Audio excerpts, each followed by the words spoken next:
होएगा जी sir. Okay okay, ठीक है sir. Sir again good morning to all of you sir. अच्छा, तो इनकम टैक्स क्लास में आज क्लबिंग को ही कंटिन्यू करेंगे। हाँ सर, कल जो क्लबिंग हम लोगों ने स्टार्ट किया था, क्लबिंग उसका एक और भी नाम है income of other persons includable in assessee's total income. Sir इतना बड़ा नाम, सर नाम नहीं काम है ये, ठीक है। नाम तो सिंपल वे में क्लबिंग कहा जा सकता है, बट काम यही है कि income of other persons includable in assessee's total income. तो कहने का मतलब है कि किसी और के नाम पे इनकम शो करके एसएससी क्या करना चाहता है या चाहती है, एसएससी का ये इंटेंशन रहता है कि हम अपना इनकम को कम दिखाएं या फिर टैक्स को इवेड करें या अवॉइड करें। सो टैक्स इवेशन या टैक्स अवॉइडेंस का एक सिस्टम नॉर्मली टैक्स पेयर्स के अंदर होता है। तो इनकम टैक्स डिपार्टमेंट इसको बंद करने के लिए ये क्लबिंग प्रोविजंस को रखा है। और क्या करता है, इन सिंपल वे में अगर बोला जाए तो सिंपल वे में ऐसे समझो कि अगर आप किसी और के नाम पे इनकम को ट्रांसफर करना चाहते हो या कोई एसेट ट्रांसफर करके उससे जो इनकम अराइज होता है वो इनकम को ट्रांसफर करके दिखाना चाहते हो कि भाई ये मेरा नहीं है उसका इनकम है, तो मेरे पे टैक्स मत चार्ज करो। तो इनकम टैक्स डिपार्टमेंट का सिंपल कहना है कि अगर हम देखेंगे कि एसेट आपसे ट्रांसफर हो रहा है तो फिर आपको ही ट्रांसफरर के हाथ में ही टैक्सेबल कर देगा। सिंपल बात, ट्रांसफरर के हाथ में ही टैक्सेबल कर देगा विथ वेरी फ्यू एक्सेप्शंस। कुछ एक्सेप्शंस भी है, नॉट ऑलवेज, ठीक है। जैसे आप लोगों को मैंने कल अमिताभ बच्चन जी का एग्जाम्पल के थ्रू से करवाया था कि अमिताभ बच्चन, जया बच्चन, अभिषेक बच्चन को माइनर बना दिए थे 40 साल पहले जाके, ठीक है। तो ऐश्वर्या राय बच्चन, तो ऐश्वर्या राय बच्चन का केस अभी बाकी है।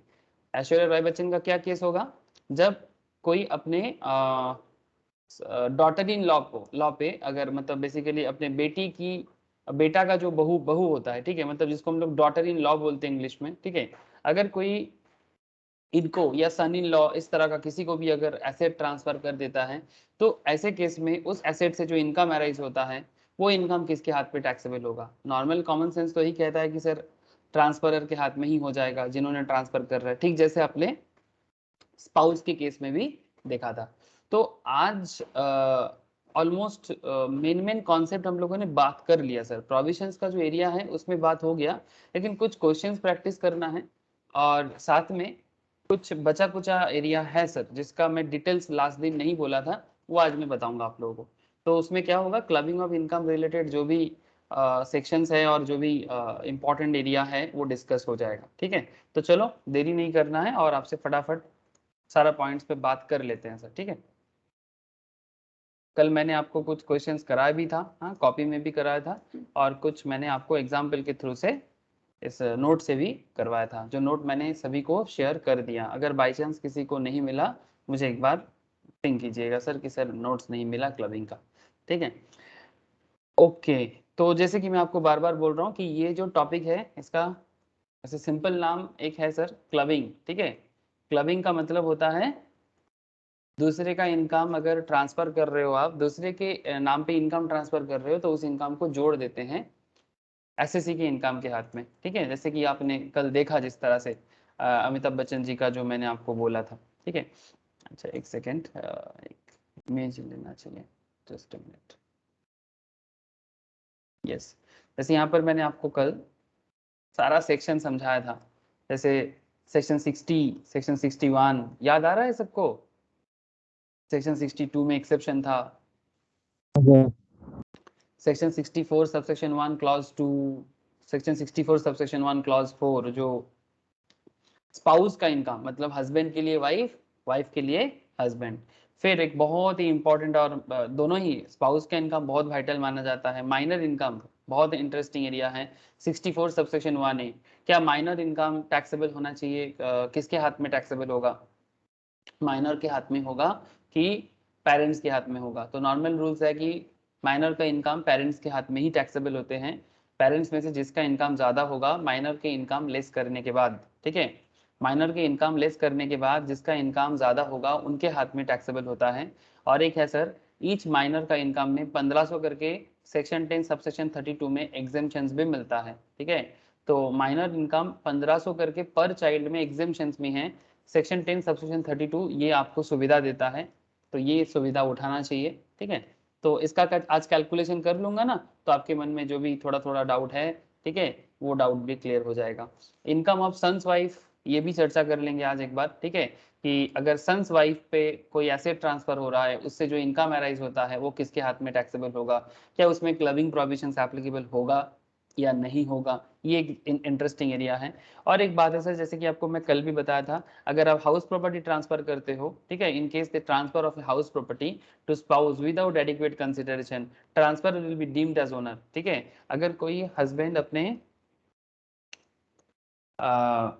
अगर कोई हस्बैंड अपनी वाइफ पे प्रॉपर्टी ट्रांसफर कर रहा है, या फिर वाइस वर्सा, वाइफ हस्बैंड पे, नॉर्मली हमारे देश में हस्बैंड ही वाइफ को ट्रांसफर करते हैं, बट ऑपोजिट भी हो सकता है, उसमें कोई प्रॉब्लम नहीं, इसमें कोई भेदाभेद नहीं है सर, ठीक है, इसमें कोई भेदभाव नहीं है। तो in case of transfer of house property to spouse without adequate consideration, without adequate consideration मतलब कि मतलब नॉर्मली क्या है ना, नेचुरल लव अफेक्शन में होता है, ठीक है, नेचुरल लव अफेक्शन जैसे कि माता पिता अपने बच्चे को देता है, हस्बैंड वाइफ को दे सकता है, ठीक है, इस तरह का जो भी केस होता है उसमें विदाउट एडिक्वेट कंसिडरेशन हो भी जाता है, लेकिन इसमें transferor will be deemed as owner, मतलब इस प्रॉपर्टी जो भी आप विदाउट एडिक्वेट कंसिडरेशन आप ट्रांसफर कर रहे हो, जो ट्रांसफरर है उन्हीं का एसेट माना जाएगा, ठीक है, deemed as owner of such property as per section 27 subsection 1। तो ये सब जो सेक्शन, कुछ बचा कुचा सेक्शन जिसमें जैसे स्पाउस रिलेटेड मैटर पे क्वेश्चन कर लिए थे, ठीक है, कुछ क्वेश्चन और आज भी करना है, माइनर रिलेटेड क्वेश्चन करना है, सन्स वाइफ रिलेटेड क्वेश्चंस भी करना है, ठीक है। और एक एरिया है जो यहाँ पर समरी पे नहीं है, बट आपको मैं बताऊंगा, क्रॉस इनकम का भी एक एरिया है सर, ठीक है, क्रॉस ट्रांसफर, क्या बोला सर, क्रॉस ट्रांसफर, वो भी बहुत ही इंटरेस्टिंग एरिया है, मैं आपसे बात करूंगा। ओके, तो चलो जो भी एरिया बचा है उसमें बात कर लेते हैं। एक क्वेश्चन मैं आप लोगों को बोला था घर पे ट्राई करने के लिए, क्या आप लोगों ने ट्राई किया था? अच्छा क्वेश्चन था सर।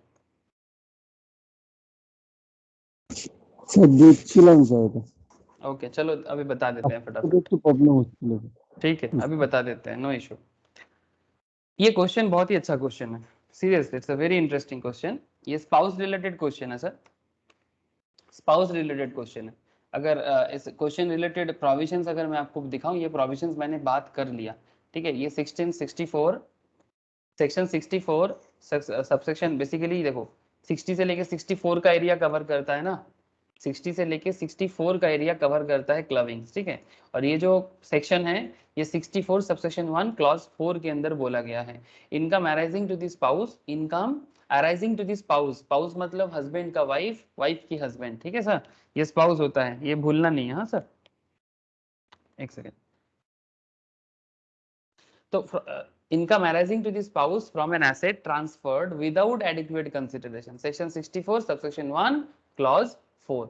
सर इसमें क्या क्या केस होता है, transfer of asset other than house property, अगर आप एसेट ट्रांसफर कर रहे हो और हाउस प्रॉपर्टी छोड़ के कोई और एसेट, ठीक है, other than house property, transfer of an asset other than house property, where, ध्यान से सुनो बात को, where there is a transfer of an asset other than house property directly or indirectly from one spouse to another, ठीक है, to other spouse, to one spouse to other spouse without adequate consideration or otherwise then in connection with an agreement to live apart, ठीक है, अलग अलग रहते के हिसाब से भी होता है ना एसेट ट्रांसफर, जो भी इनकम अराइज होगा, any income arising to the transferee, मतलब स्पाउस पे जो भी इनकम अराइज होगा उस एसेट ट्रांसफर के हिसाब से from the transferred asset, either directly or indirectly, जिसे भी हो, डायरेक्टली हो, किसी और के थ्रू से आ रहा है, इनडायरेक्टली हो, फर्क नहीं पड़ता, ये सारा का सारा इनकम किसके हाथ में आ जाएगा, ट्रांसफरर स्पाउस के हाथ में आ जाएगा।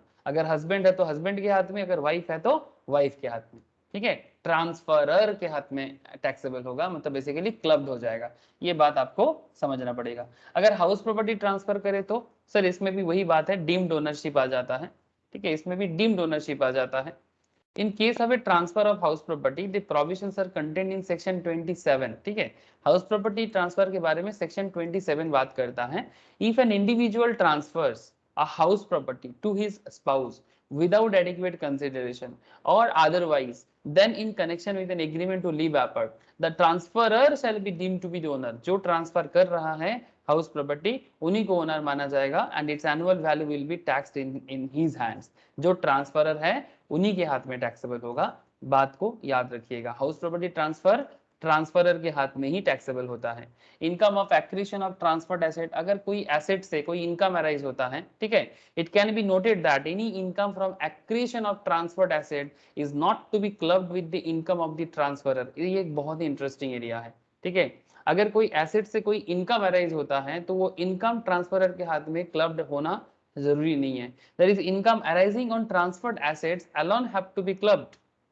However, income earned by investing such income cannot be clubbed. Sir दोनों पॉइंट में एक फर्क आ गया. एसेट से जो इनकम आ रहा है वो क्लब्ड हो सकता है, बट उस एसेट को इन्वेस्ट करके अगर उससे कुछ इनकम अराइज होता है तो वो क्लब्ड नहीं होता. सर इसके लिए हमें कुछ एग्जाम्पल का डिस्कशन करना होगा. सो वेट एंड वॉच, मैं आपको बात करता हूँ. ठीक है, पूरा क्लास ध्यान से सुनो, ये सभी पॉइंट का डिस्कशन हो जाएगा. अच्छा, मीनिंग ऑफ एडिक्वेट कंसिडरेशन, ये बात बार बार होता है. Sir what is adequate? Sir it is to be noted that natural love and affection, जहां पर भी नेचुरल लव अफेक्शन होता है, जैसे कि माता पिता के साथ बच्चों का जो रिलेशनशिप देखा जाता है या फिर हस्बैंड के साथ वाइफ का जो रिलेशनशिप होता है, ये natural love and affection do not constitute adequate consideration. ऐसे केस में जो भी ट्रांसफर वगैरह होता है ये एडिक्वेट कंसिडरेशन होगा जरूरी नहीं है.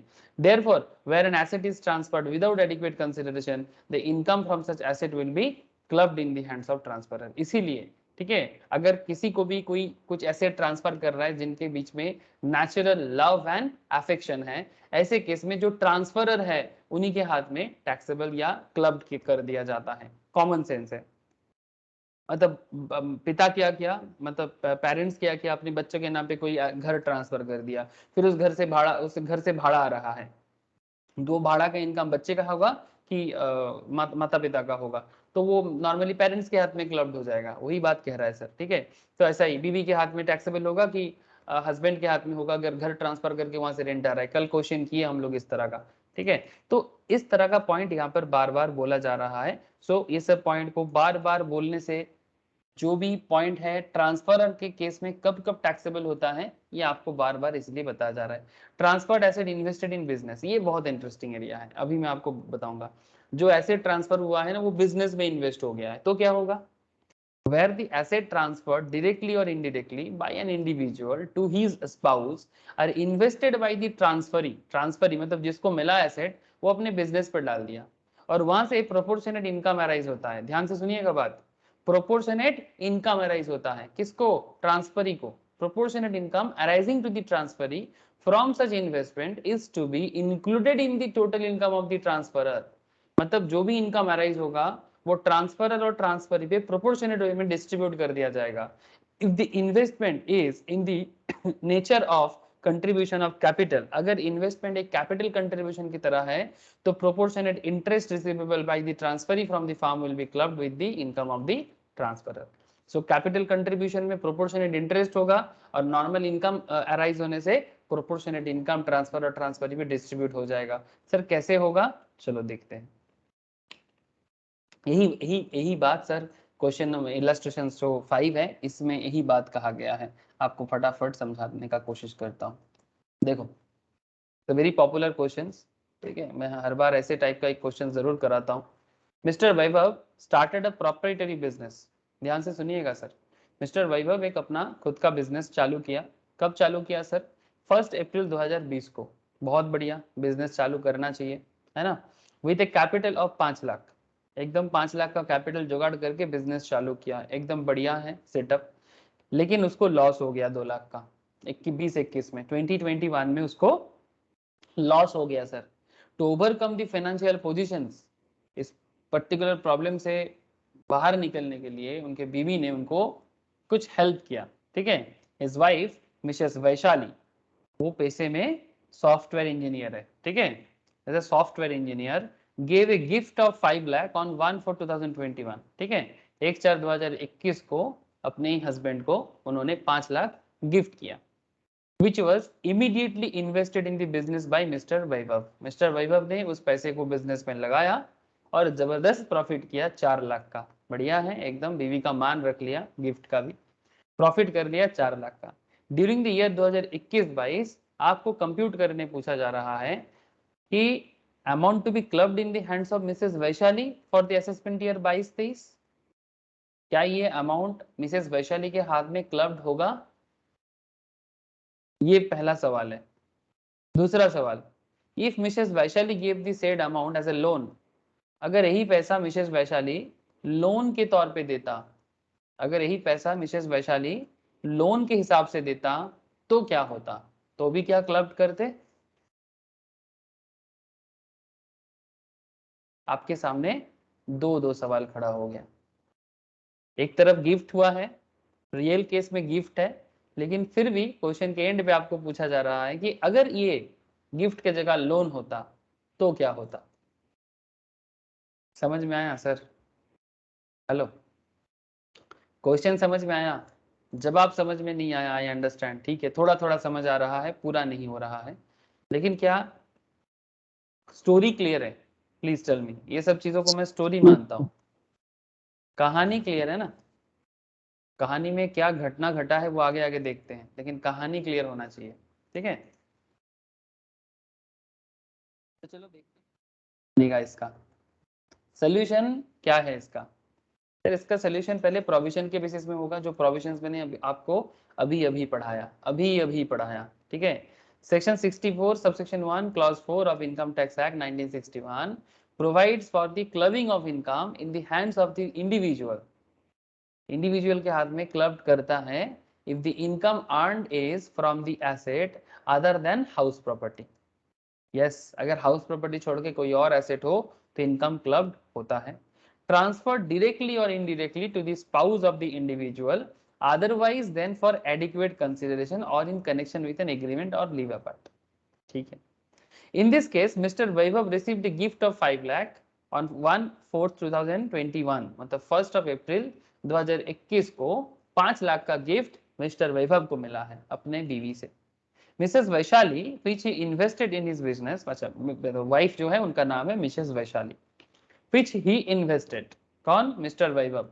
वैभव उसको इन्वेस्ट किया बिजनेस में इमीडिएटली और वहां से इनकम हुआ। The income to be clubbed in the hands of Mrs Vaishali, yes income clubbed होगा, मिसेस वैशाली के हाथ में इनकम क्लब्ड होगा, बट प्रोपोर्शनेट इनकम क्लब्ड होगा, ठीक है, नॉट द टोटल। चलो कैसे इसका कैलकुलेशन होगा फटाफट थोड़ा देख लेते हैं, ठीक है? प्रोपोर्शनेट इनकम कैसे कैलकुलेट करेंगे वो देख लेते हैं। चलो आप लोग जानते हो, बस यहाँ पर थोड़ा प्रोपोर्शन रेशियो प्रोपोर्शन करना है। सर 4 कॉलम बना लो।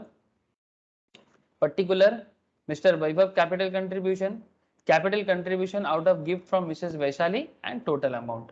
सर ये सब चीजों से ज्यादा दिमाग मत घबराना, ठीक है, बिकॉज ये कुछ सिंपल एरिया है, क्योंकि हमें यहाँ पर कुछ नहीं करना है। पर्टिकुलर्स में देखना है कि कब कब कैपिटल या प्रॉफिट हुआ है, और देखना है वैभव का कंट्रीब्यूशन कितना है, वैशाली का कंट्रीब्यूशन कितना है, और टोटल सिचुएशन क्या है। सो अगर आप देखें 1/4/2021 को कैपिटल का क्या सिचुएशन है, अगर आप ये देखो मिस्टर वैभव का कैपिटल कंट्रीब्यूशन, ऐसे तो वैभव कितने कितने पैसे से बिजनेस स्टार्ट किया था? स्टार्ट तो किया था 5 लाख से। सर 2 लाख का लॉस हो गया तो कैपिटल का हालत क्या हो जाएगा? सर 3 लाख। समझ में आ गया ना ये बात? 5 लाख से बिजनेस वैभव ने स्टार्ट तो किया था, पर 2 लाख का लॉस जो खा गया, ठीक है? तो अभी 21-22 में 1/4/2021 में क्या सिचुएशन है? 1/4/2021 में वैभव के पास कितना कैपिटल है सर? 3 लाख का, है ना? कैसे आया 3 लाख? 5 लाख से 2 लाख हटाओ तो 3 लाख आ जाता है। सर नाउ मिसेस वैशाली को एक बार देख लेते हैं। वैशाली ने जो गिफ्ट किया, कितना कितना गिफ्ट किया वैशाली ने, कंट्रीब्यूशन कितना किया? 5 लाख। सर 5 लाख। 5 लाख।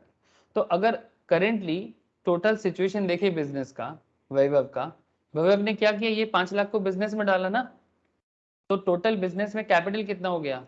3 लाख है और 5 लाख आया तो कितना हो गया? 8 लाख, है ना?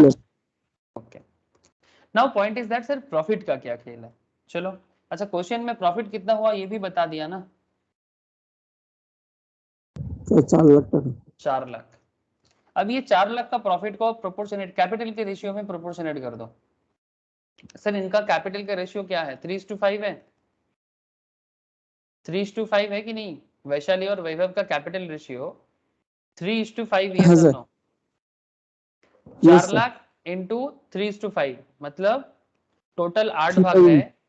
3/8। अगर टोटल 8 भाग है, 8 भाग में 3 भाग वैभव का है और 8 भाग में 5 भाग वैशाली का है, यही मतलब होता है ना।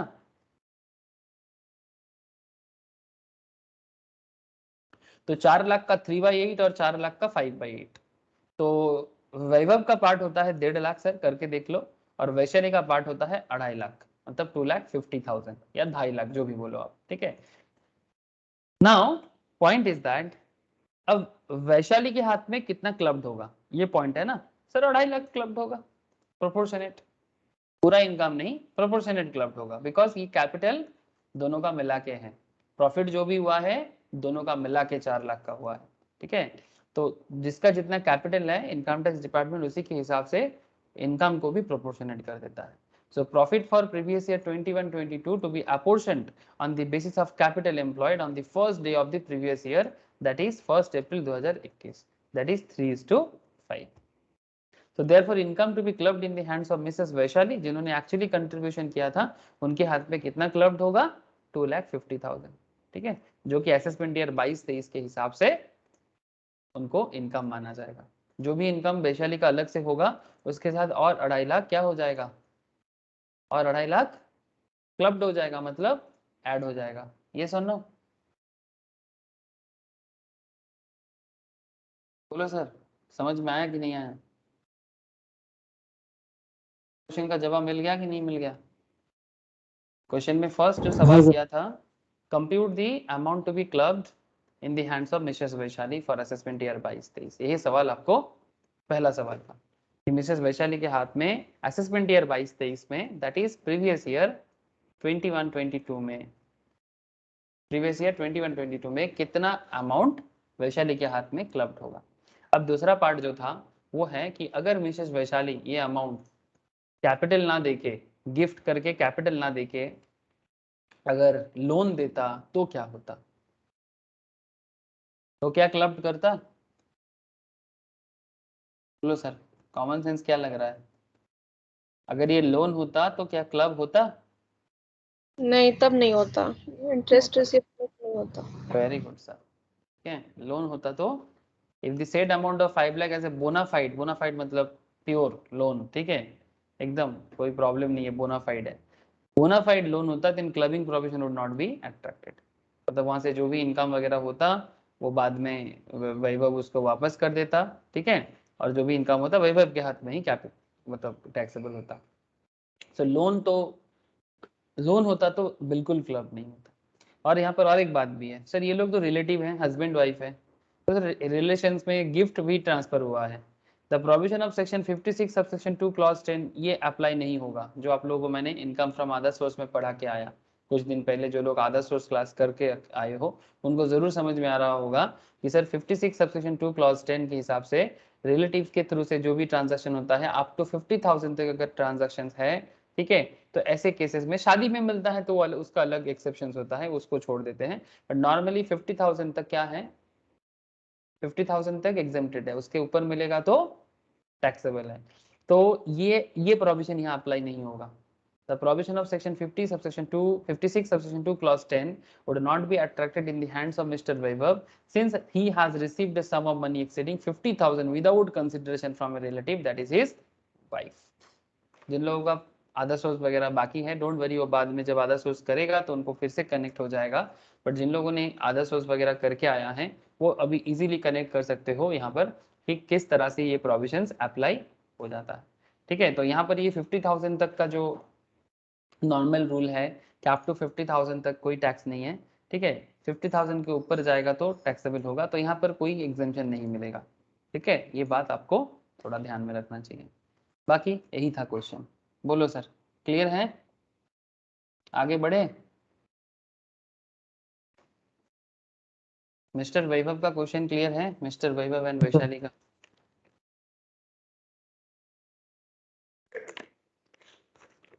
ओके चलो, कहानी में ट्विस्ट है क्या, आगे बढ़ते हैं थोड़ा।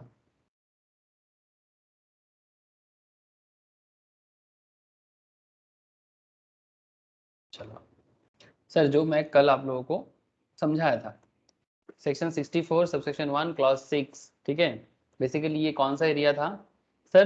Clubbing of income arising to son's wife, okay, clubbing of income arising to son's wife.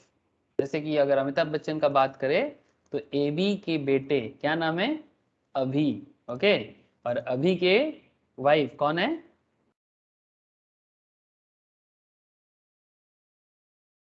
अभिषेक का वाइफ का नाम क्या है? ऐश्वर्या रॉय, ठीक है, ऐश। तो अमिताभ बच्चन का कौन कौन हुआ सर? सन इन लॉ हुआ, है ना, सॉरी सन्स वाइफ हुआ, ठीक है, डॉटर इन लॉ हुआ बेसिकली, है ना। तो सन्स वाइफ यहाँ पर केस, चाहिए अमिताभ बच्चन दे या जया बच्चन दे, कोई भी दे सकता है, no problem. But point is that अगर आप सन्स के वाइफ को कुछ भी एसेट ट्रांसफर करते हो और वहां से सन्स के वाइफ को कोई इनकम अराइज होता है, तो उस इनकम को सन्स के वाइफ के हाथ में टैक्सेबल करना चाहिए कि पेरेंट्स के हाथ में टैक्सेबल होना चाहिए, ये थोड़ा देखने लायक बात है। तो income arising to son's wife like Aishwarya Rai from the asset transferred without adequate consideration by the father in law और मदर इन लॉ, मतलब अमिताभ बच्चन और जया बच्चन, ठीक है। ये अमिताभ बच्चन जया बच्चन का क्या है, ये बस समझाने के लिए है, ठीक है, बिकॉज सबको पता है मैं किसका नाम लूँ ठीक है, तो मुझे लगा कि ये अच्छा एग्जाम्पल हो सकता है। तो Amitabh Bachchan Jaya Bachchan, section 64 subsection 1 clause 6, asset transferred without adequate consideration. अगर आप एसेट ट्रांसफर कर रहे हो विदाउट एडिक्वेट कंसिडरेशन कर रहे हो, आपको पता है where an asset is transferred directly or indirectly by an individual to his or her son's wife without adequate consideration, the income from such asset is to be included in the total income of the transferor। जो transfer कर रहा है उनके हाथ पे होगा। Asset transferred invested in the business, again वही बात, for this purpose where the asset transferred directly or indirectly by an individual to his or her son's wife are invested by the transferee in the business, proportionate income arising from such investment is to be included in the total income of the transferor। Same to same जो अभी अभी आपको बता के आए, ठीक है, same kind of concept यहाँ पर भी यूज होता है। लेकिन क्या कुछ अलग बात हो सकता है? कुछ अलग नहीं है, बस थोड़ा सिचुएशंस डिफर कर सकता है। Transfer of asset for the benefit of son's wife, अगर आप सन्स वाइफ के बेनिफिट के लिए कोई एसेट ट्रांसफर कर रहे हो, जो भी इनकम अराइज होता है directly or indirectly to any person or association of person from the asset transfer directly or indirectly without adequate consideration to such person or association of person by an individual will be included in the total income of the individual to be extend such income issued by the transferee for the immediate or deferred benefit of the transfer of son's wife। Sir इसको समझने के लिए ये example काफी है। चलो, Mrs Kasturi, Mrs Kasturi transferred her immovable property to ABC Company Limited। Point to be noted, Mrs Kasturi ने अपना एसेट या प्रॉपर्टी जो इमूवेबल है लाइक लैंड बिल्डिंग टाइप का कुछ भी होगा, एबीसी कंपनी लिमिटेड को ट्रांसफर किया, सब्जेक्ट टू ए कंडीशन, क्या शर्त पे कंडीशंस पे ट्रांसफर किया, that out of the rental income, इस पर्टिकुलर प्रॉपर्टी ट्रांसफर करके एबीसी कंपनी लिमिटेड से कस्तूरी देवी को जो भी मिलेगा, कस्तूरी देवी को जो भी मिलेगा वो rental income that is sum of rupees 36,000 per annum shall be utilized for the benefit of her son's wife। ये 36,000 जो भी आएगा ये एक्चुअल में मतलब सन्स वाइफ के लिए, मतलब हमारे एग्जांपल में जैसे अमिताभ बच्चन जया बच्चन का केस में ऐश्वर्या के बेनिफिट के लिए था, यहाँ पर कस्तूरी देवी अपने बेटे की बहू के लिए ये 36,000 यूज करने के लिए कंडीशंस पे ये इमूवेबल प्रॉपर्टी रेंट पे दिया। तो Mrs Kasturi claims that, Mrs Kasturi का कहना है that amount of 36,000 should not be included in her total income। जो अपने मतलब बेटे के बहू के यूटिलाइजेशन पे जा रहा है, उनका क्लेम है ये 36,000 उनके बेटे के बहू के इनकम पे ऐड कर दो, उसके इनकम पे ऐड करने में वो मना कर रहा है as she no longer own the property, क्योंकि इस प्रॉपर्टी का मालिक अभी ये नहीं है। कौन बात बोल रहे हैं? मिसेस कस्तूरी बोल रहे हैं, क्योंकि उन्होंने ट्रांसफर किया एबीसी को। आपको पूछ रहे हैं कि examine with reasons whether the contention of Mrs. Kasturi is valid in law। Mrs Kasturi क्या सही दावा कर रहा है? क्या इनका क्लेम सही लग रहा है? प्लीज आपको, आप लोगों को क्या लग रहा है बताओ सर। सर ना ही तो होना। ना लग रहा है ना सर? अच्छा ट्रांसफर कर दीजिए तो सर एक्टर कंपनी को। कंपनी को ट्रांसफर कर दिया, मतलब मिसेस कस्तूरी का क्लेम है कि ये 36,000 का इनकम अपने बेटे के बहू के इनकम पे ऐड करो, मेरे इनकम पे ऐड मत करो, क्लब नहीं होना चाहिए। तो मतलब तेरे हिसाब से मिसेस कस्तूरी सही बोल रहा है, क्योंकि उसने ये भी बोला कि ये प्रॉपर्टी अभी मेरा है नहीं।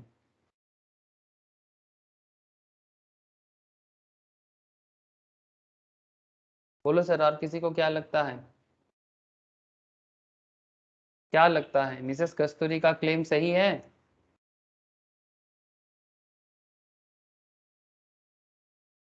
सर अपनी बेटे की वाइफ के लिए ट्रांसफर की है बेनिफिट के लिए, तो कस्तूरी का ही मतलब टैक्सेबल होना चाहिए। एग्जैक्टली सर, ठीक है। प्रोविजंस को अभी यही पढ़ा ना संपत, भूल गया देख। The clubbing provisions of under section 64 subsection 1 clause 7 में ये कहा गया है, क्योंकि ये बेनिफिट के लिए ट्रांसफर हुआ है, are attracted in case of transfer of any asset directly or indirectly otherwise than for adequate consideration to any person to the extent to which the income of such asset is for immediate or deferred benefit of son's wife, है ना, immediate or deferred benefit of son's wife, such income shall be included in computing the total income of the transferor। मतलब ये Mrs कस्तूरी के हाथ में ही taxable होगा। Therefore, income of 36,000 meant for the benefit of daughter-in-law is chargeable to tax in the hands of transferor, that is Mrs. Kasturi in this case. The connection of Mrs. Kasturi, the contention of Mrs. Kasturi is hence not valid in law। सबको clear हुआ बात? बताओ sir, क्या case clear है? समझ में आया कि क्यों मिसेस कस्तूरी का दावा सही नहीं है? लॉ लॉ के हिसाब से नहीं हो रहा था तो नहीं होगा। बोलो सर, बोलो, समझ में आ रहा है? ये सर नो? है दादा। सेक्शन याद रखिएगा सर, किस सेक्शन के कारण क्या हो रहा है, भूलना नहीं है, भूलना नहीं है। Okay,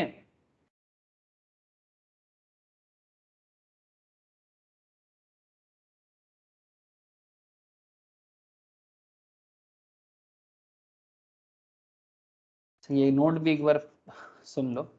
In order to attract the clubbing provision under section 64 subsection 1 clause 7 clause 8, the transfer should be otherwise than for adequate consideration. In this case, it is presumed that transfer is otherwise than for adequate consideration and therefore the clubbing provisions are attracted.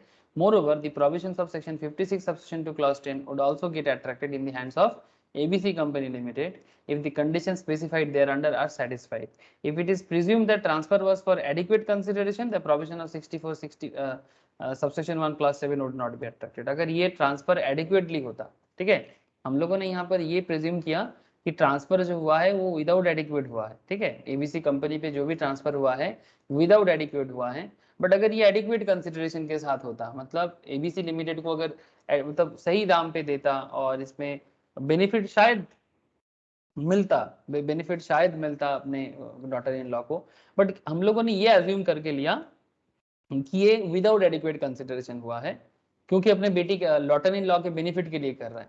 लेकिन वही बात कर रहे हैं, it is presume that transfer was for इनएडिक्वेट consideration, the provision of section 64 subsection 1 clause 7 would not be attracted. मतलब अगर ये सही दाम पे एबीसी कंपनी को अगर ट्रांसफर होता, ठीक है, और उसके बाद अगर बेटी को भी कुछ बेनिफिट उस रेंट से मिलता, डजंट मैटर, लेकिन तब ये क्लबिंग प्रोविजन अप्लाई नहीं होता। तो इस केस में एक बात आपको ध्यान में रखना चाहिए, एडिक्वेट कंसिडरेशन है कि नॉन, मतलब इनएडिक्वेट कंसिडरेशन है, ये चीज देखना जरूरी, ठीक है। क्योंकि एडिक्वेट और इनएडिक्वेट का क्या खेल है कि अगर रिलेशंस में कुछ बनता है ना तो वो इनएडिक्वेट हो जाता है, ठीक है। तो इसीलिए हम लोगों ने यहाँ पर एज्यूम कर लिया कि इनएडिक्वेट है, लेकिन हमेशा इनएडिक्वेट होगा ऐसा जरूरी नहीं है। अगर ये एडिक्वेट हो जाता है तो फिर क्लबिंग प्रोविजन अट्रैक्ट करने का जरूरत नहीं पड़ता। कॉमन सेंस लगाओ कि भाई अगर कोई किसी ने सही दाम पे कोई चीज लिया है तो फिर उसमें कोई बेनिफिट का बात नहीं आता है, सही दाम पे हुआ है, कोई सस्ता दाम का भी बात नहीं हुआ है, तो तब इन that case income tax department को भी माथापच्ची करने का जरूरत नहीं है। ठीक है भाई, अब बेटी के हाथ में देख लेते हैं, सॉरी बेटी मतलब daughter in law. Clubbing of minors income, चलो आ जाओ सर, माइनर इनकम पे ऑलरेडी मैंने बहुत सारा बात कर लिया, लेकिन कुछ वाइटल बात अभी आज कर लेंगे आपसे। फटाफट सुन लो माइनर इनकम का डिटेल्स, ठीक है। ये सवाल बहुत मतलब बहुत इंपॉर्टेंट माना जाता है माइनर इनकम का केस, ठीक है, हमेशा पूछते रहते हैं। All income of minor is to be included in the income of his or her parents. ये बात तो गांठ बांध लो सर।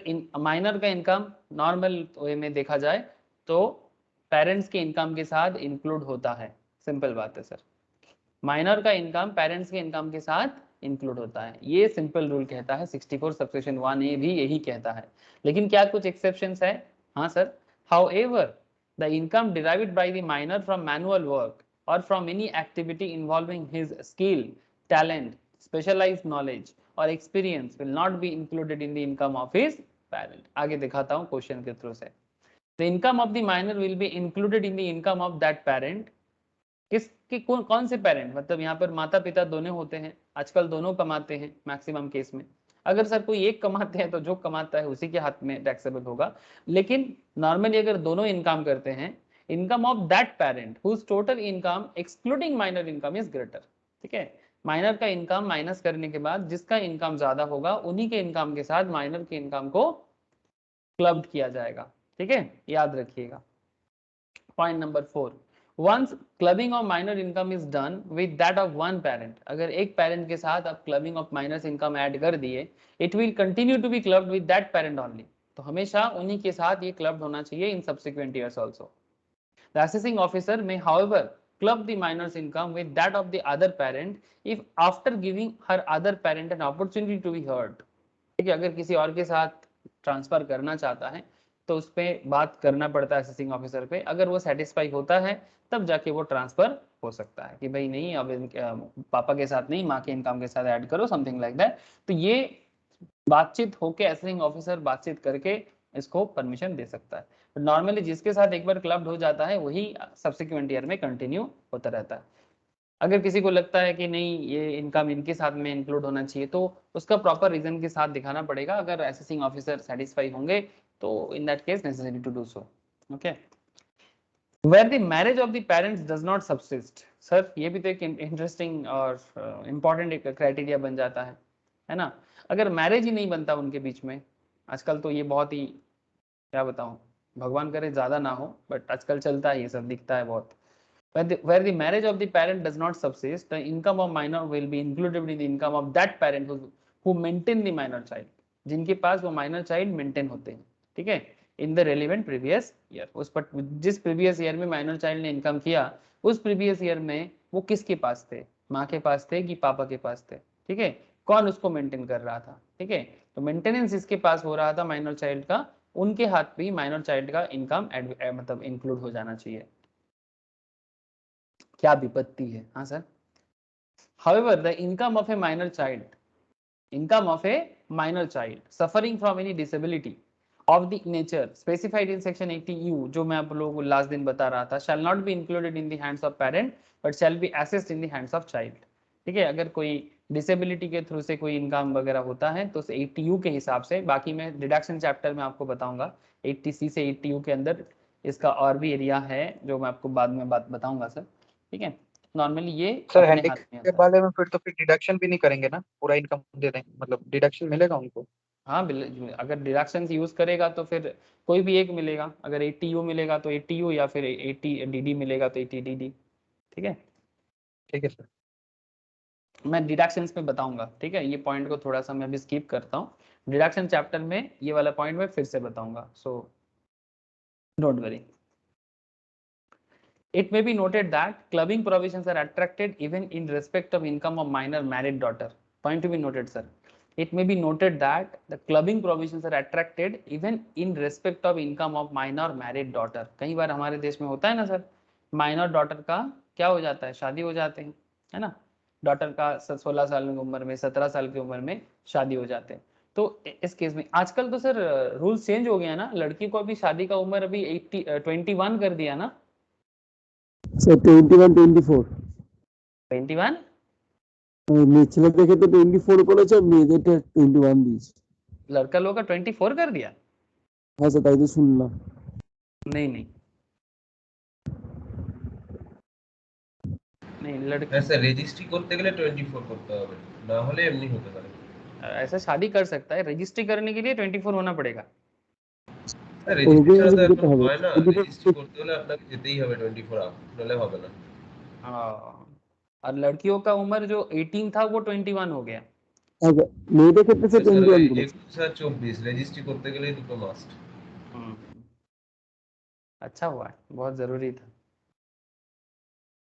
बहुत जरूरी नहीं था। सर 21 बता दिया है वुमेन के लिए, लड़का का कुछ नहीं बताया है। ये प्रोविजंस मेरे को क्लियर नहीं है, इसीलिए मैं पूछ रहा हूँ सबसे।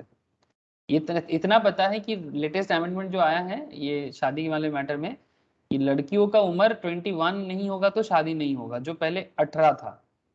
इसको यस सर, करने अभी देखा गूगल पे किया तो 21 ही दिखा रहा है, लड़का का कुछ नहीं दिखा रहा है, सिर्फ लड़की का 21 किया है। अच्छा ठीक है, बाद में देखते हैं। नहीं ये रजिस्ट्री वाला केस हो सकता है, जो चौथा बता रहा है ना, चौथा और ये बता रहे हैं, ये हो सकता है, क्योंकि प्रोविजंस अगर मिले तो मैं भी देख लूंगा एक बार, हो सकता है। एग्जैक्ट अपडेशन नहीं है मेरे पास अभी, बट ये हो सकता है कि रजिस्ट्री करने के लिए आपको 24 होना पड़ेगा, बट आप शादी कर सकते हो, कोई नहीं रोक सकता। স্যার ম্যারেজ রেজিস্ট্রেশন অ্যাক্টের মধ্যে ক্লজ দিয়ে ঢুকিয়েছে সুপ্রিম কোর্ট এটা, এখনো हाँ এটা পুরোপুরি সার্কুলার হয়নি। अच्छा, मैरिज रजिस्ट्रेशन एक्ट के थ्रू से बोल रहा है, तो हो सकता है सर, चौथा बोल रहा है मतलब हो सकता है। ठीक है, एक बार देख लूंगा मैं। ठीक है, एक बार देख लूंगा। शिवम, तुम शादी का सोच रहे हो बोल के गूगल कर रहे हो क्या? अरे नहीं सर, वो आप बोले तो मैंने देखा। नहीं नहीं, मैं तो मजाक कर रहा हूँ, ठीक है।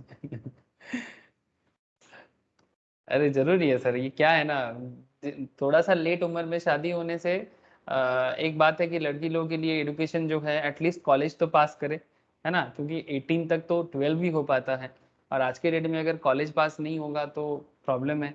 और दूसरा बात देखो, ऐसे ही भारत का पॉपुलेशन बहुत ज़्यादा है, गवर्नमेंट ये चाहता है कि भाई कम से कम बच्चा हो, ठीक है, एटलीस्ट 1 या 2 बच्चा ही मैक्सिमम हो। अगर जल्दी जल्दी शादी हो जाता है ना, तो कम लिखा पढ़ा होता है तो बंदे के सर पे ना मतलब इलिटरेसी घूमता है, बच्चा पैदा करने का मतलब कोई नियम कानून फॉलो नहीं होता जितना मर्जी, क्योंकि वो जितना इलिटरेट होते हैं उनको समझ नहीं होता, फैमिली प्लानिंग का समझ नहीं होता। तो ये सब मेन रीजन है, ताकि फैमिली प्लानिंग का रीजन प्रॉपरली समझ में आए सबको, क्योंकि ऐसा नहीं कि बच्चा होने से ही सब कुछ एकदम करते रहो, नॉट लाइक दैट ना, जो पुराने जमाने में हुआ है सर, हम लोगों का ही जो पूर्वज है उन लोगों ने किया है। शायद हो सकता है किसी का पूर्वज अच्छा था, बट मैक्सिमम का पूर्वज अच्छा नहीं था सर। इतना पॉपुलेशन बढ़ाने का कोई मतलब नहीं था, ठीक है, जो भी अलग अलग रीजंस में कर लिया, ठीक है, बट इस पे कंट्रोल लाने के लिए ये जरूरी है, बहुत जरूरी है। अगर दोनों एजुकेटेड होंगे तो कम से कम फैमिली प्लानिंग में रेस्ट्रिक्शन तो रखेगा, नहीं तो ऐसे ही क्राउड बहुत ज्यादा है, ओवर ओवर फ्लडेड है सर। फ्लड के ऊपर फ्लड है, यही रीजन है मेनली। ओके, ऐसे पहले से काफी कंट्रोल हुआ है, काफी कंट्रोल हुआ है। इन केस द इनकम, अच्छा ये बात भी देख लो sir, in case the income of an individual, that is the parent, includes the income of his minor child in terms of section 64 subsection 1a, such parent shall be entitled to exemption, point to be noted। हाँ, parent को भी exemption मिलता है बच्चे के income पे, कितना तक मिलता है, पर चाइल्ड, हाँ पर चाइल्ड पे 1500 करके एग्जेम्पशन मिलता है, ठीक है, बच्चे के इनकम पे 1500 करके एग्जेम्पशन मिलता है, पेरेंट्स को भी मिलता है, in respect of each minor child. However if income of any minor so includable is less than 1500 then entire income shall be exempt. अगर 1500 के नीचे है तो पूरा का पूरा इनकम, मैक्सिमम 1500, ठीक है, मैक्सिमम 1500, और 1500 के नीचे है तो पूरा का पूरा इनकम जितना रहेगा वो पूरा इनकम ही एग्जेम्प्ट हो सकता है। तो इसका मैं आपको क्वेश्चन कराऊंगा ना, अभी क्लियर हो जाएगा कि कितना इनकम माइनर का एग्जेम्प्ट हो सकता है और कितना ये क्लब में जा सकता है, ये आपको क्लियर हो जाएगा। और एक बात, in case asset transfer to a minor child not being a minor married daughter, हाँ not being a minor married daughter without consideration or for inadequate consideration is a house property, then virtue of section 27 subsection 1 transferor parent will be the deemed owner of the house property, जैसा case हम लोग पहले भी देख के आ रहे हैं, ठीक है, जो ट्रांसफरर ओनर मतलब पेरेंट्स है उन्हीं के हाथ में वो हाउस प्रॉपर्टी का एसेट को काउंट किया जाएगा, ठीक है, और क्लबिंग प्रोविजंस अट्रैक्ट होगा, ठीक है। तो ये आपको थोड़ा मुझे बताना था माइनर के बारे में, प्रोविजंस वाइज ये आपको मैं बता दिया। अब देख लेते हैं सर माइनर रिलेटेड कुछ क्वेश्चन होता है कि नहीं, बोलो सर बोलो। तो क्वेश्चन है क्या किसी का? किसी का अनम्यूट हुआ, मुझे लगा क्वेश्चन है। ठीक है, देखो ये क्वेश्चन देखो, अगर क्वेश्चन मन में चल रहा है ना, क्लियर हो जाएगा। ठीक है, इस क्वेश्चन के अंदर आपको क्लैरिटी आ जाएगा कि ये माइनर का क्या कॉन्सेप्ट यहाँ पर काम कर रहा है। Mister A has 3 minor children. Mister A का 3 माइनर चिल्ड्रन है। ठीक है, 2 ट्विन डॉटर्स हैं जिनका एज है 12 साल का, एंड 1 सन है जिनका एज है 16 ईयर्स का।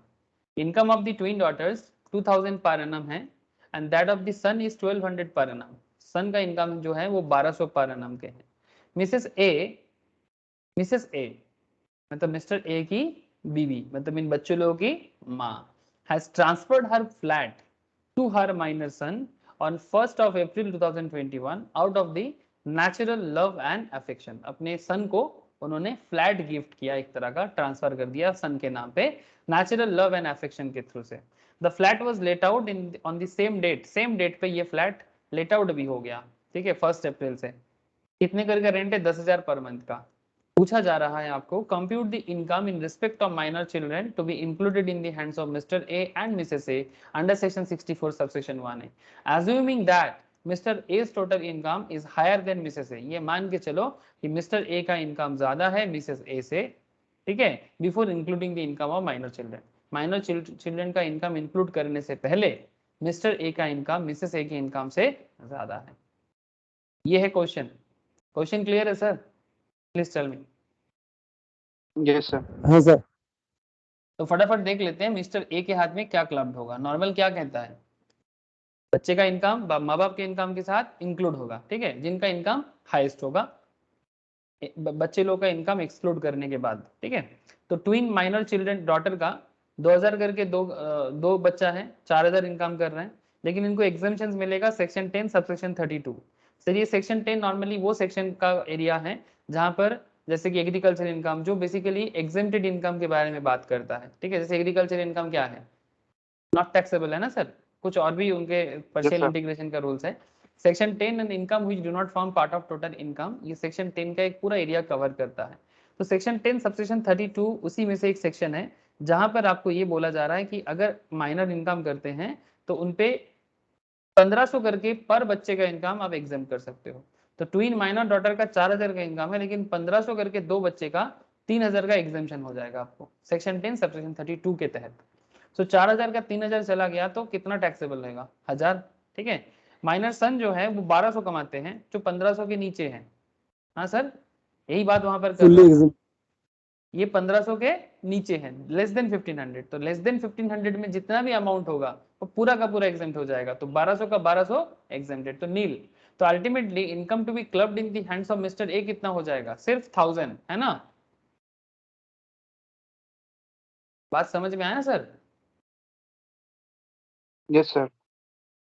ओनली 1000 इनकम जो है बच्चे लोगों का, ये इनकम मिस्टर ए के हाथ में क्लब्ड होगा, क्योंकि मिस्टर ए का इनकम ज्यादा है। लेकिन अभी भी खेल बाकी है। क्या खेल बाकी है बोलो तो? माँ ने बच्चे को प्रॉपर्टी हाउस को फ्लैट दिया था। यस, माँ ने बच्चे को फ्लैट दिया था, उसका क्या करे?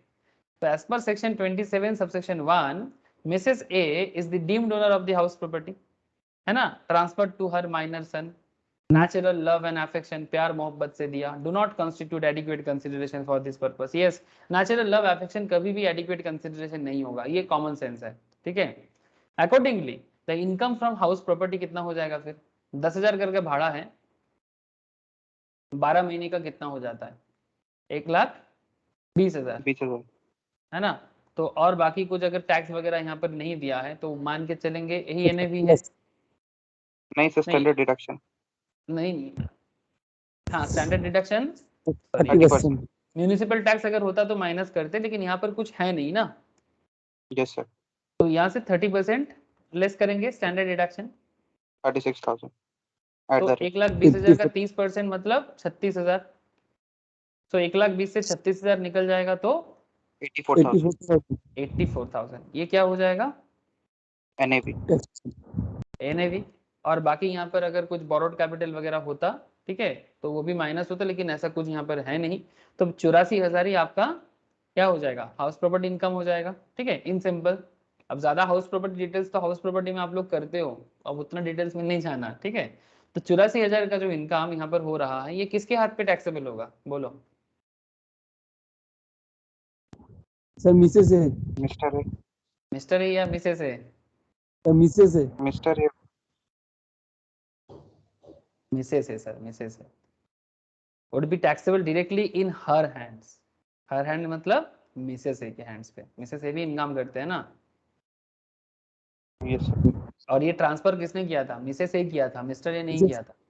হ্যাঁ স্যার মিসেস এ করেছিল বলে মানে স্যার ওরই তো প্রপার্টিটা ছিল। ट्रांसफरर कौन, हाँ वही बात ट्रांसफर कर, ट्रांसफरर के हाथ में होगा। पॉइंट इज दैट आपको एकदम रूल्स पे टिके रहना है। कंफ्यूजन क्या होता है ऐसे क्वेश्चन में, लोगों के मन में चलेगा अरे माँ बाप जिसकी इनकम ज्यादा होगा उसके इनकम पे होगा। अरे भाई आप ये तो देखो ट्रांसफरर कौन है, आपको समझ में आ रहा है ना सर। ये प्रॉपर्टी ट्रांसफरर कौन था, मिसेस ए था, तो मिसेस ए के हाँ हाथ सर। में टैक्सेबल होगा और Mrs A he deemed owner होगा ऑफ द सेड प्रॉपर्टी, ठीक है। Consequently, clubbing provision under section 64(1)(a) would not be attracted in respect of income from house property owning to which exemption under section 10 cannot be availed by her। इसमें ये 10 subsection 32 avail नहीं कर पाएगा, ये 10 subsection 32 avail नहीं कर पाएगा, मतलब ये माइनर इनकम है ही नहीं, ये माइनर इनकम है ही नहीं। समझ में आया, क्लब तो हुआ बट इसको माइनर इनकम नहीं माना जाएगा। ट्रांसफर के ट्रांसफर हाथ में इनकम। ट्रांसफर, हाँ ट्रांसफर का इनकम है बट ट्रांसफर के हाथ पे वो टैक्सेबल नहीं होगा, ट्रांसफर के हाथ में टैक्सेबल होगा, जो हाउस प्रॉपर्टी ट्रांसफर का रूल्स के हिसाब से बन जाएगा। बोलो सर, क्लियर हुआ दोनों केस? अच्छा क्वेश्चन है, बहुत ही अच्छा क्वेश्चन है, कंफ्यूज करता है। पहला बात है एक दो तीन पॉइंट कंफ्यूजन है। एक पॉइंट है कि मिस्टर ए मिसेस ए के अंदर मिस्टर ए का ज्यादा इनकम है, तो सबसे पहले कंफ्यूजन ये करेगा कि अच्छा तो फिर मिस्टर ए के हाथ में ही टैक्सेबल हो जाएगा। लेकिन स्टूडेंट क्या गलती कर देगा, वो ये भूल जाएगा कि मिसेस ए ने ट्रांसफर किया था कि मिस्टर ए ने ट्रांसफर किया था। अगर ये कंफ्यूजन क्रिएट हो जाए तो गलती हो जाता है, ठीक है। तो सोच समझ के कीजिएगा सर, ठीक है। और बाकी और एक एरिया जो यहाँ पर वाइटल था, माइनर का इनकम पे जो सेक्शन 10 सबसेक्शन 32 पे जो एग्जेम्पशन मिलता है वो जरूर लीजिएगा, ठीक है। 1500 के ऊपर जितना होगा वो तो टैक्सेबल है, लेकिन 1500 तक तो आपको एग्जेम्पशन है, तो एग्जेम्पशन लेना मत भूलिए सेक्शन 10 सबसेक्शन 32 में, ठीक है। तो 1000 टका ही आपको यहाँ पर टैक्सेबल हो रहा है। और माइनर सन का जो 1200 है, जो 1500 के नीचे है, तो 1500 के नीचे पूरा का पूरा एग्जेम्प्टेड हो जाता है जितना भी होता है, ठीक है। 1500 के नीचे होगा तो होल अमाउंट इज एग्जेम्प्टेड, तो नील हो गया। तो मिस्टर ए के हाथ में सिर्फ 1000 टका हुआ टैक्सेबल, मतलब जो क्लब्ड हुआ। तो ये 2-3 पॉइंट यहाँ पर काफी अच्छा था सर, इस क्वेश्चन पे एक 4 चांद लगाया, बहुत ही अच्छा क्वेश्चन है। क्लियर है सर, आगे बढ़े फिर, बोलो यस आप सर। लोगों का परमिशन क्या है? ओके স্যার হাউস প্রপার্টিতে যেহেতু কোনো কনসিডারেশন ছিল না তাই জন্য কি ডিম ডোনার ধরা হলো? हाँ ऑब्वियसली हाउस प्रॉपर्टी ट्रांजैक्शंस का तो ये तो पहले भी आप लोगों को मैंने बोला था, कल से बोले आ रहा हूँ। ये देखो section 27 subsection 1, in case of a transfer of house property to spouse without adequate consideration, transferor will be deemed as owner of such property। Normal rule सही है, स्पाउस को करे, बच्चे को करे, हर केस में। इवन हम लोग यहाँ पर भी देखे सर, ये माइनर के केस में भी देखे, जब भी आप हाउस प्रॉपर्टी ट्रांसफर करते हो आपका यही रूल लागू हो जाता है। ये देखो इन केस एसेट ट्रांसफर, ये बोला आपको, to a minor child not being a minor married daughter without consideration or for inadequate consideration in a house property, then by virtue of section 27 subsection 1, transferor parent will be the deemed owner of the house property। Therefore the income from house property will be taxable in the hands of transferor parent। Transferor parent मतलब हमारे example में Mrs है, being the deemed owner and not in the hands of minor child। Consequently, clubbing provision under section 64 subsection 1A would not be attracted in respect of such income। ये basically clubbing applicable नहीं हुआ, ठीक है, ये basically clubbing applicable नहीं हुआ। And clubbing applicable नहीं हुआ इसीलिए सेक्शन 10 सबसेक्शन 32 जो एग्जेम्पशन का एरिया है वो भी एप्लीकेबल नहीं हुआ, ठीक है, क्योंकि ये इनकम ट्रांसफरर के हाथ में आ जाता है, तो क्लबिंग का कोई सवाल ही नहीं उठता, ठीक है। ट्रांसफरर के हाथ में ही टैक्सेबल है, रूल यही कहता है। लेकिन यहाँ पर एक साथ में और भी बोला था, if the house property is transferred by parent to his or her minor married daughter, ये वाला भी बात भी जान लो, विदाउट कंसिडरेशन और for इनएडिक्वेट consideration, the section 27 subsection 1 is not attracted। section 27 subsection 1 is not attracted। In such a case, the income from house property will be included under section 64 subsection 1A। in the hands of that parent whose total income before including minor child income is higher and benefit of exemption under section 10 section 32 can be availed by that parent in respect of the income so included. Sir ये वाला बात भी एक special बात निकल के आया है ना, क्या स्पेशल निकल के आया? अगर ये माइनर चाइल्ड मैरिड डॉटर होते तो क्या होता? अगर ये माइनर चाइल्ड मैरिड डॉटर होता तो फिर ये विदाउट कंसिडरेशन भी हो सकता था या फिर इनएडिक्वेट कंसिडरेशन भी हो सकता था, no problem. But in that case house property transfer का जो खेल है सेक्शन 27 सबसेक्शन 1 अट्रैक्ट नहीं होता, सेक्शन 27 सबसेक्शन 1 अट्रैक्ट नहीं होता। मतलब ट्रांसफरर के हाथ में टैक्सेबल जो मिसेस ए के हाथ में हुआ है हमारे एग्जाम्पल में, ये नहीं होता। तो फिर क्या होता? तब क्लबिंग आ जाता। 64 सबसेक्शन 1 है जो क्लबिंग प्रोविजन है माइनर चाइल्ड का, मतलब माइनर का इनकम पेरेंट्स के इनकम पे ऐड हो जाएगा। किसके हाथ में? जिसका इनकम, बोलो किसके हाथ में टैक्सेबल होगा? जिसका इनकम ज्यादा है, हाईएस्ट होगा, जिसका इनकम हाईएस्ट होगा। मतलब आप ऐसे फिर से मत सोचिए, 64 1A में जिस पेरेंट्स का इनकम ज्यादा होगा उन पे टैक्सेबल होता है, और 27 1 के केस में ट्रांसफरर के हाथ में टैक्सेबल होता है। तो हमारे इस एग्जाम्पल में मिसेस ए के हाथ में टैक्सेबल हुआ बिकॉज मिसेस ए ट्रांसफरर था और ये सन पे ट्रांसफर हुआ था, ठीक है, माइनर मैरिड डॉटर पे ट्रांसफर नहीं हुआ था। बात को समझिए सर। सर अगर ये मैरिड डॉटर ना हो गया, अगर अनमैरिड डॉटर होता तो 27 सबसेक्शन 1 वही सन की तरह हो जाता, लेकिन क्योंकि ये मैरिड डॉटर पे ट्रांसफर हुआ है, माइनर है, ठीक है, तो माइनर मैरिड डॉटर का जो भी इनकम होगा वो उस पेरेंट्स के हाथ में क्लब किया जाएगा 64 सबसेक्शन 1A के हिसाब से जिनका इनकम ज्यादा होगा। और ऐसे केस में benefit of exemption section 10 subsection 32 that is 1500 minus कर सकता है। 1500 तक छूट है ना, जो भी इनकम करेगा वहां से 1500 एनुअली माइनस कर सकता है। आ गया बात समझ में? एक काफी स्पेशल एरिया था सर। Yes sir. बोलो सर, कोई डाउट किसी को?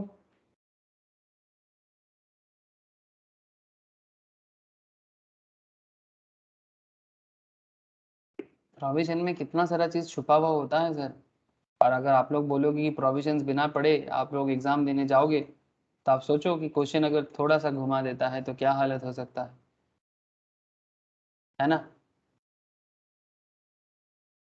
समझ में आ गया ना?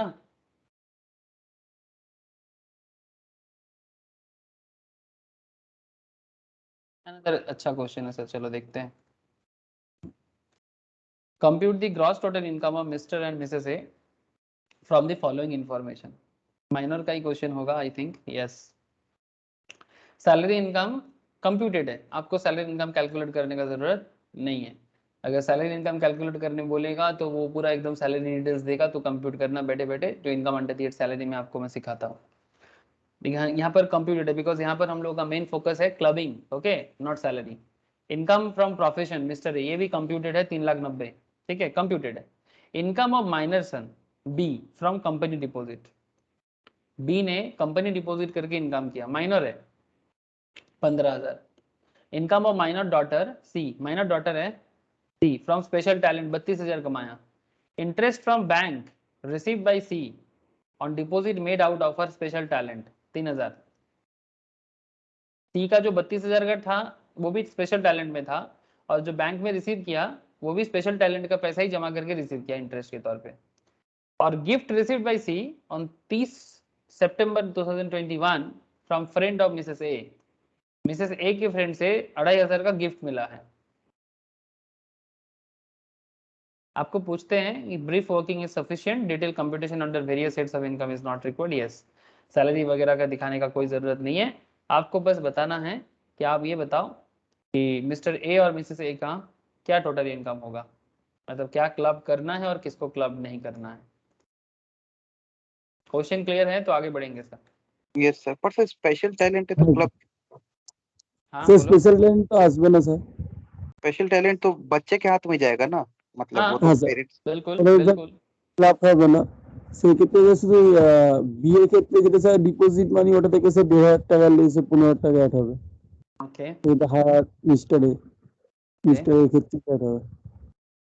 और गिफ्ट का क्या करोगे? सर एग्जाम्पशन हो जाएगा, 50,000 से कम है ना। वेरी गुड सर, हाँ very good sir, very good. लेकिन ये इंटरेस्ट 3,000 आ जाएगा सर। टैलेंट से है, बट स्पेशल मतलब इंटरेस्ट रिसीव जो टैलेंट से भी कर रहा है वो आ वो जाएगा। अदर सोर्स में चला जाएगा। यस सर, वो आ जाएगा, वो बच्चे के हाथ में नहीं होगा। चलो देख लेते हैं एक बार details.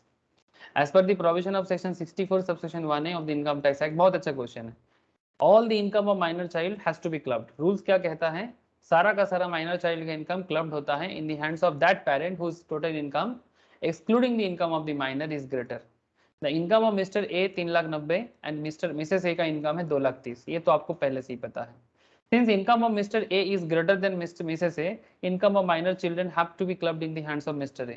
It is assumed that this is the first year when clubbing provisions are attracted. ये assumptions करके चल रहे हैं कि ये पहली बार क्लब हो रहा है सर, ठीक है, ये कुछ assumptions लेना पड़ता है। तो हमारे केस में आगे बढ़ते हैं। Income derived bye A minor child from any activity involving applications of his or her skill, talent, specialized knowledge and experience is not to be clubbed. Hence the income of minor child C from exercise of special talent will not be clubbed. ये बात तो तय है। However, another point, interest from bank deposit has to be clubbed even when deposit is made out of the income arising from application of special talent. Special talent से income करके ही आपने deposit किया था, लेकिन वो इंटरेस्ट इनकम बच्चे के हाथ में टैक्सेबल नहीं होता है, ठीक है, वो माँ बाप के इनकम में ऐड हो जाएगा। The gross total income of Mrs. A is 2,30,000. The total income of Mr. A giving effect to the section 64 subsection 1 है, फटाफट देख लेते हैं। मिसेस ए का तो 2,30,000 ही रह जाएगा, है ना सर। मिसेस ए के इनकम पे चेंजेस नहीं होगा क्योंकि हाँ, सर। क्लब्ड नहीं होगा, क्योंकि मिसेस ए के इनकम पे कोई क्लबिंग नहीं होगा, लेकिन मिस्टर ए के इनकम पे क्लबिंग होगा। तो क्या फर्क पड़ता है देख लेते हैं। इनकम फ्रॉम प्रोफेशन 3,90,000 जो पहले से था।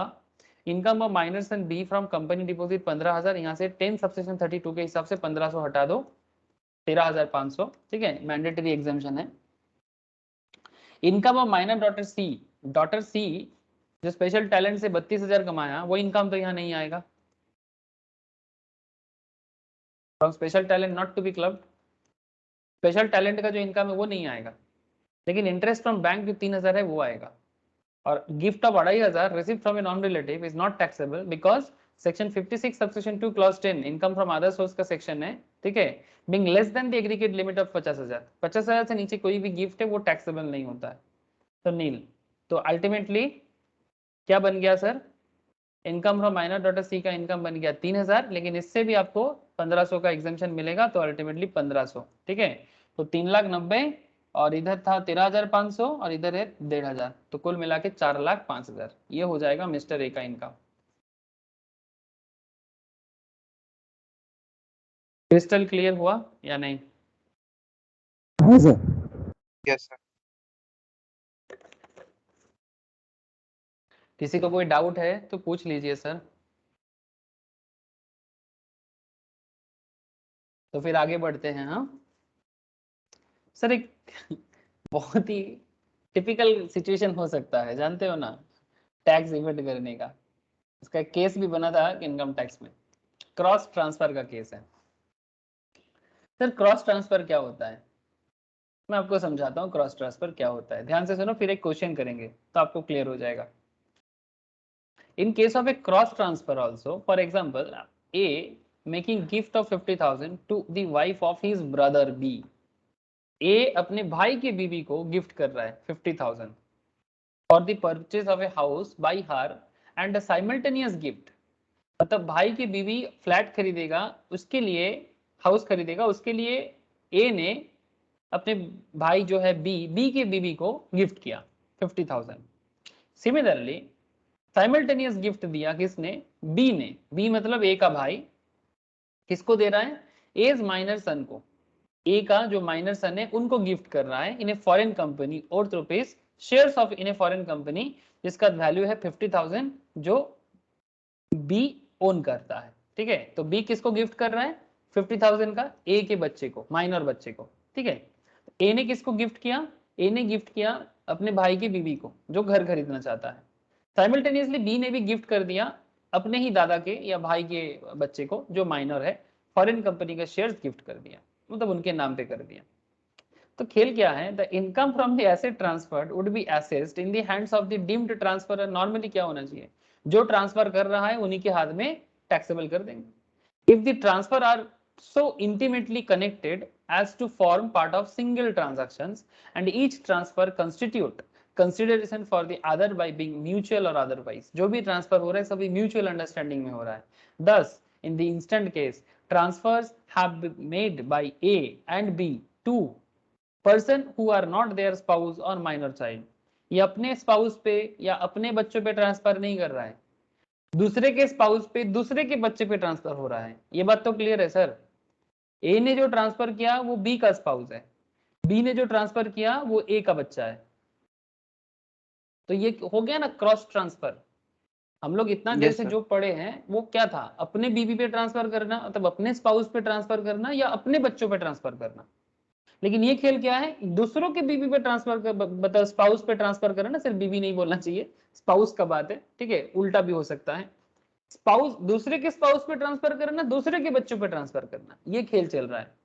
तो ये पूरा म्यूचुअल अंडरस्टैंडिंग में होता है. So as to circumvent the provisions of this sections showing that such transfer constituted consideration for each other. ठीक है. Supreme Court in the case of commissioner of income tax versus Keshav ji Morarji, ठीक है, मोरारजी, ठीक है, केशव जी मोरारजी 1967 में ये केस हुआ था.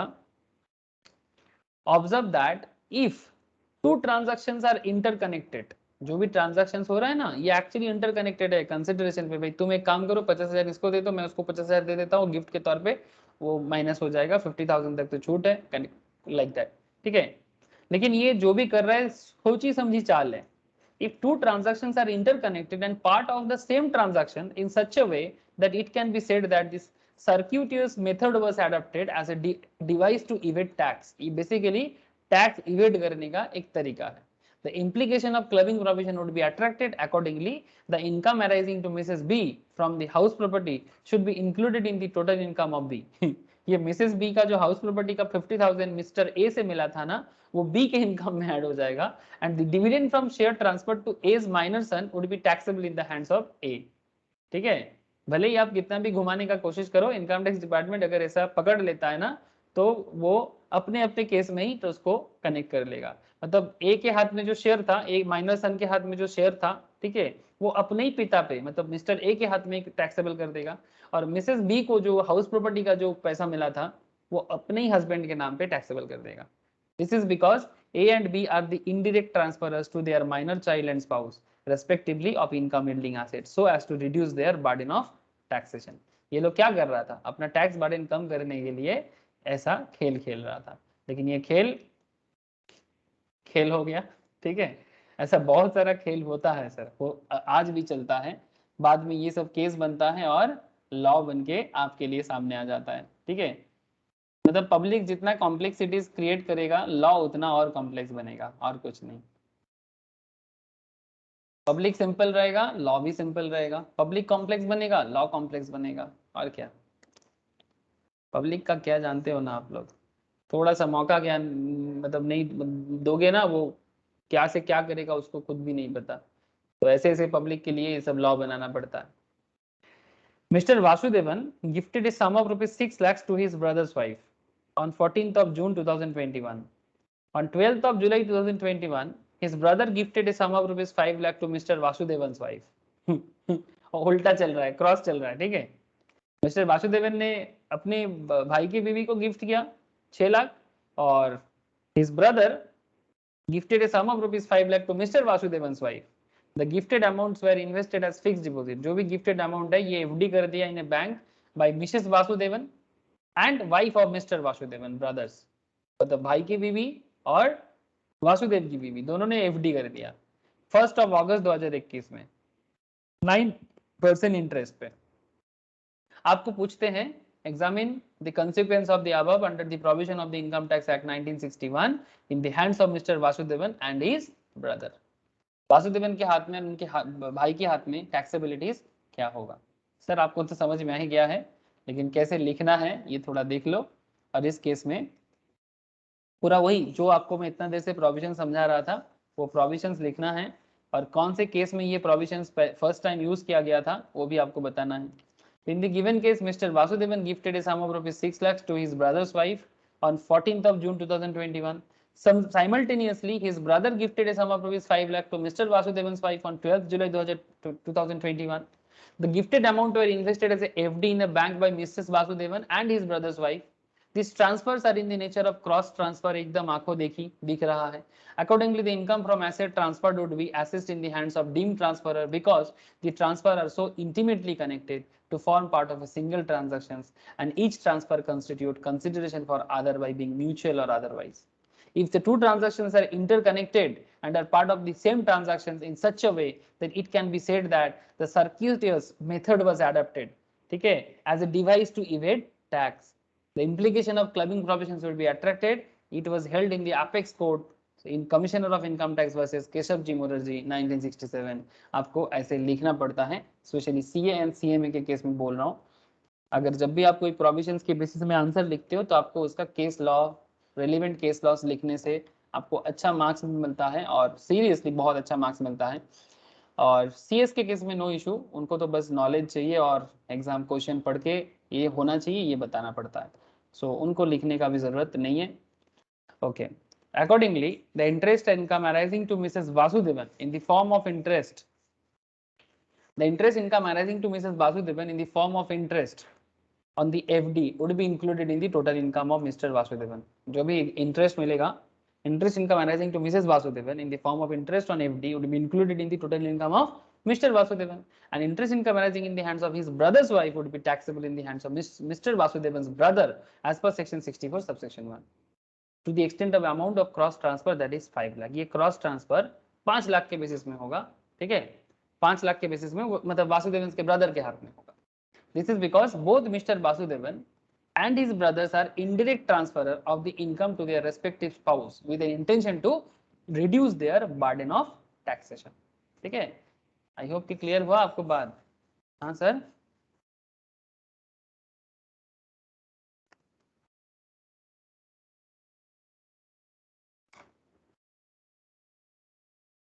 बोलो सर, समझ में आया कि नहीं आया?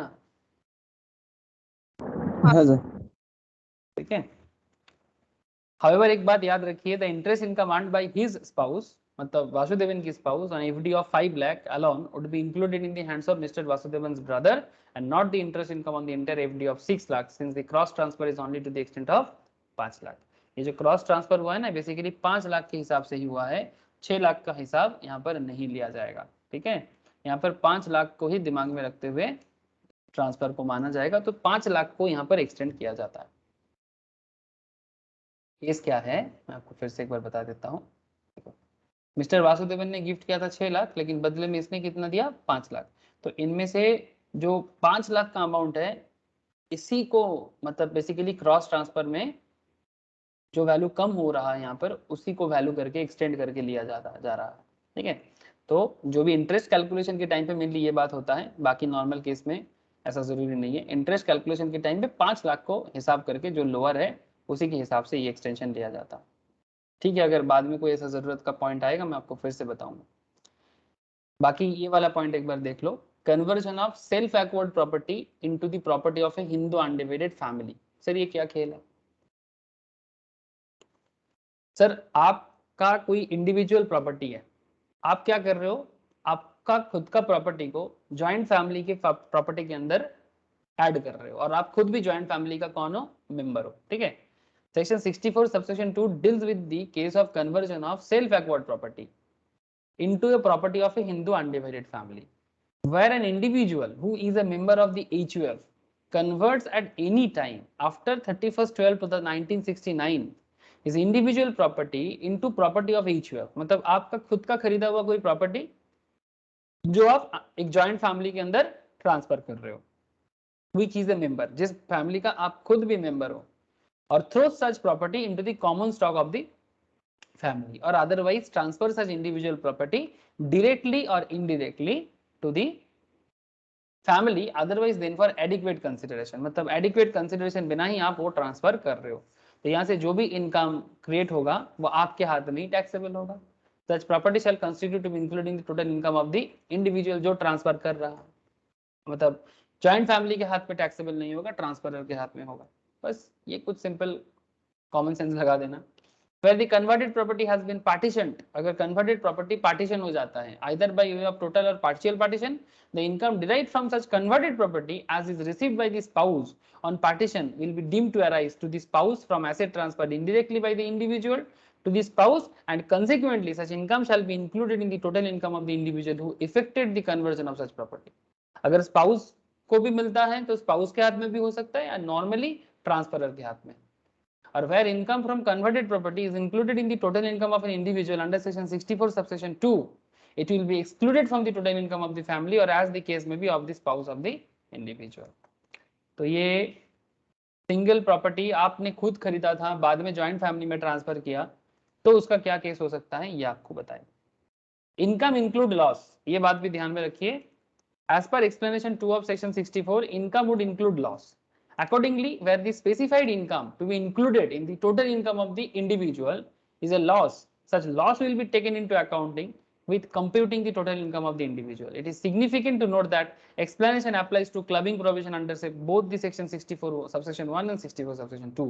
इसका मतलब है जैसे इनकम को ऐड किया जाता है, ऐसे लॉस को भी आप एडजस्ट कर सकते हो. ठीक है, प्रॉपर्टी ट्रांसफर करके लॉस भी हो सकता है, तो लॉस को भी दिमाग में रखा जा सकता है. ऐसा नहीं कि लॉस है तो वो नहीं आएगा. ओके सर, यहाँ पर एक इम्पॉर्टेंट एरिया है, ध्यान से सुनिएगा. Very very interesting and important part. Sir ये पॉइंट है डिस्टिंक्शन बिटवीन सेक्शन 61 एंड 64 का. हम लोग यहाँ पर सेक्शन 60 से लेके 64 का पूरा एरिया कवर किए हैं. 61 के साथ 64 का क्या फर्क है? It may be noted that main distinction between the two section is that section 61 applies only to revocable transfers, जो मैंने आप लोगों को कल एक क्वेश्चन भी कराया शाहरुख खान और अमिताभ बच्चन का. Section 61 applies only to a revocable transfer, मतलब आप एसेट बाद में ले सकते हो, made by any person, while section 64 applies to revocable as well as irrevocable transfer made only by individuals. So it may be noted that clubbing provisions are attracted in respect of income arising from the asset transferred. However, income arising on accretion of income arising from transferred asset would not be clubbed except in case of a minor child. क्या बात है sir, ध्यान से सुनो. Mr X transfer debenture of rupees 50,000. Mr X ने debenture transfer किया 50,000 का, carrying 10% interest to his wife. 50,000 debenture transfer किया, 10% इंटरेस्ट अपने वाइफ को मिल रहा है, जो भी मतलब ऐसे ट्रांसफर किया है जिसमें 10% इंटरेस्ट मिल रहा है. द इंटरेस्ट इनकम कितना है? 50,000 का 10% हो जाएगा 5,000. Would be clubbed in the hands of mister x, ये मिस्टर एक्स के हाथ में होगा. हाउएवर, मानो कि वाइफ ने ये 5,000 डिपॉजिट कर दिया एफडी में, उसमें 8% इंटरेस्ट आ रहा है. ये इंटरेस्ट जो एफडी इंटरेस्ट आ रहा है, ये एफडी इंटरेस्ट का इनकम किसके हाथ में टैक्सेबल होगा? वाइफ के हाथ में कि मिस्टर एक्स के हाथ में? सर वाइफ के हाथ में. ठीक है, यही डिफरेंस है 61 के साथ 64 का. ठीक है, यहाँ पर आपको एकदम क्लियर कट बता रहे हैं. ये जो पहले भी मैं आपको बोला कि डायरेक्ट जो इनकम अराइज होगा वो ट्रांसफरर के हाथ में जाएगा, लेकिन वो इन्वेस्टेड अमाउंट जो है ना, उससे अगर कोई इनकम जनरेट होता है वो ट्रांसफरी के हाथ में ही टैक्सेबल होगा. ठीक है, ये एग्जांपल बहुत इंटरेस्टिंग एग्जांपल, याद रखिएगा.